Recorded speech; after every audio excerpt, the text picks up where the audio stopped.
Hello అండి, అందరికీ నమస్కారం. Welcome back to my channel. This is Lakshmi. అందరూ ఎలా ఉన్నారు? నేనైతే చాలా బాగున్నాను. మీరు ఎలా ఉన్నారు నాకు కామెంట్ చేయండి. ఈరోజు మీతో షేర్ చేసుకుంటుంది దివాళీ రోజు బ్లాగ్ అండి. ఇదైతే దివాళీ రోజు ఈవినింగ్ అండి. దివాళీ రోజు మార్నింగ్ అయితే మామూలుగానే రోజులానే పూజ చేసుకున్నాండి, మామూలుగా ముగ్గేసి. మళ్ళీ ఈవినింగ్ అంటే నైట్ దీపాలు అవి పెడతాం కదా, సో నీట్గా ఉండాలని చెప్పేసి మళ్ళీ క్లీన్ చేసి తడిమాపు అయితే పెట్టి మళ్ళీ ముగ్గు అయితే వేసి కలర్స్ అయితే వేసానండి. ముగ్గు ఎలా ఉందో కామెంట్ చేయండి.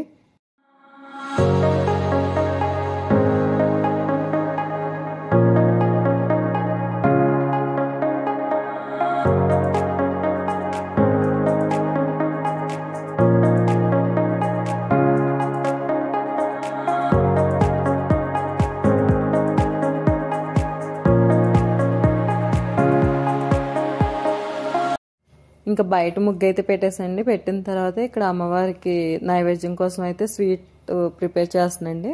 నేనైతే గులాబ్ జామ్ చేస్తున్నానండి. ఇక్కడ గులాబ్ జామ్ అయితే పాలు వేసి కలుపుతున్నాను పిండిని. కొంచెం పైన నెయ్యి అయితే రాసి పక్కన పెట్టేసుకున్నాండి. తర్వాత ఇంకా స్టవ్ పైన అయితే అంటే ఒక packet 175 grams gulab jam powder ఉంటుందండి. దానికి నేను 1/2 kg వరకు పంచదార అయితే తీసుకున్నాను. దానికి 2 గ్లాసులు, అదే పెద్ద గ్లాసులు ఉంటాయి కదండి, దాంతో అయితే 2 గ్లాసులు వాటర్ అయితే వేసి పాకం కూడా పెట్టేసాయండి. ఇది లోపు ఇది కలిపిన తర్వాత ఇవి ఉండలు అయితే చేసి అత్తయ్యగారికి అయితే ఇచ్చేసానండి. ఇంకా అత్తయ్యగారు వేయించుతున్నారు. అత్తయ్యగారు వేయించేసరికి నేను ఇంకా హనికన్ అయితే రెడీ చేస్తున్నానండి.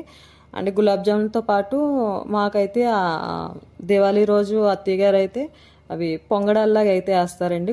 అంటే మైదా పిండితోటి వేయచ్చు, గోధుమ పిండితోటి వేసుకోవచ్చు అండి. కొంచెం బెల్లం కలిపి వేస్తారు. సో అది కూడా కలిపేసి ఇచ్చేసాను అత్తయ్య గారికి.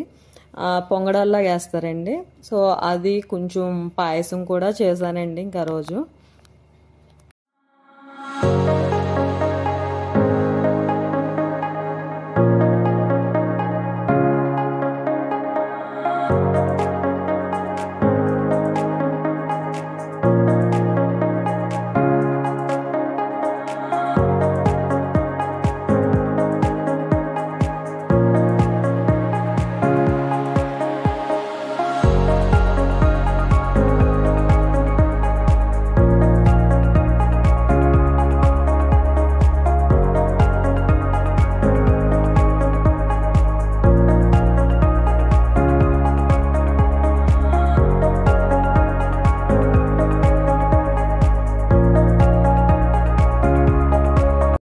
అత్తయ్య గారు అయితే ప్రసాదాలు ప్రిపేర్ చేసి ఇంకా హాల్లోకి అయితే వచ్చారండి. ఇంక తర్వాత అయితే అమ్మవారికి చామంతి పూలతో మాల అయితే కట్టారు.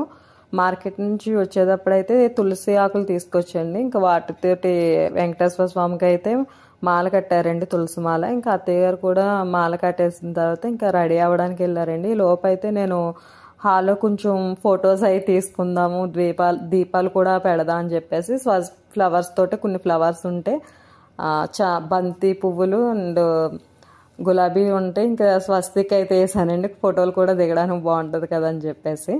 ఈలోపు ఇంకా అత్తయ్య గారు కూడా రెడీ అవ్వి వచ్చేసరికి హానికని కూడా రెడీ చేసి నేను రెడీ అవ్వి ఇంకా అందరం రెడీ అయిపోయండి. రెడీ అయిన తర్వాత దేవుడి దగ్గర అయితే ఈ విధంగా అలంకరణ అయితే చేసుకున్నాయండి. అంటే ప్రసాదాలు అవి ఉండాం కదా, సో అవన్నీ అయితే దేవుడి దగ్గర పెట్టేసి పూజ అయితే చేసుకున్నాయండి. మా పూజ అయితే ఇలా జరిగింది. మీరు ఎలా చేసుకున్నారో నాకు తప్పకుండా కామెంట్ చేయండి.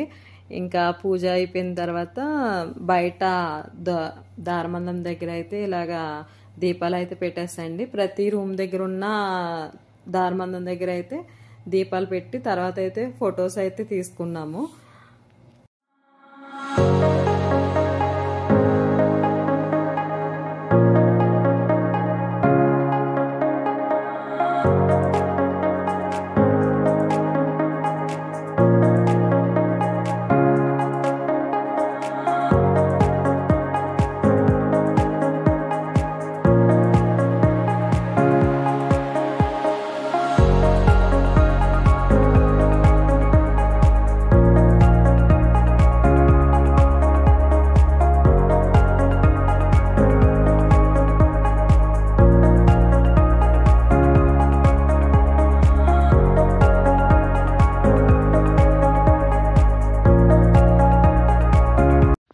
ఇంక ఇక్కడైతే హనిక మా అత్తయ్య గారు అయితే ఇంకా క్రాకర్స్ స్టార్ట్ చేశారండి కాల్చడం. అంటే ఫొటోస్ ఇంకా నానమ్మ మనవరాళ్ళు అయితే ఎక్కడ తగ్గట్లేదు.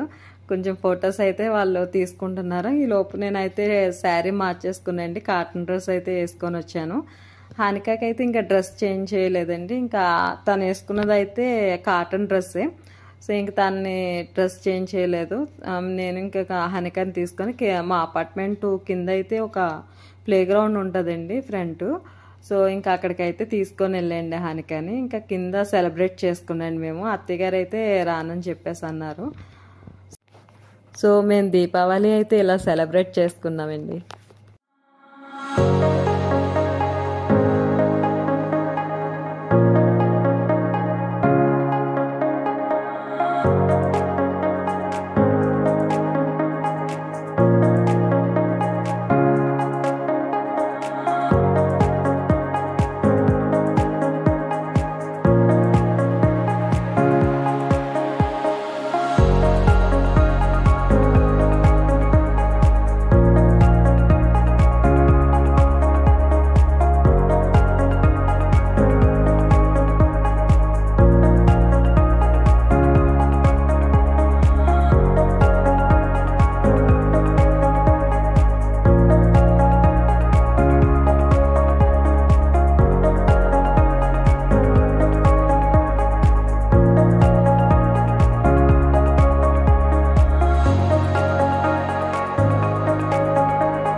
సో ఈ వీడియో ఇక్కడితో అయితే ఎండ్ చేస్తుందండి. మా వీడియో మీకు నచ్చినట్లయితే లైక్ చేయండి, షేర్ చేయండి, సబ్స్క్రైబ్ చేసుకోండి. మళ్ళీ ఇంకొక వీడియోతో మీ ముందుకు వస్తా. ఇంతకీ మీరు ఎలా సెలబ్రేట్ చేసుకున్నారో దీపావళి నాకు కామెంట్ చేయండి. Bye bye.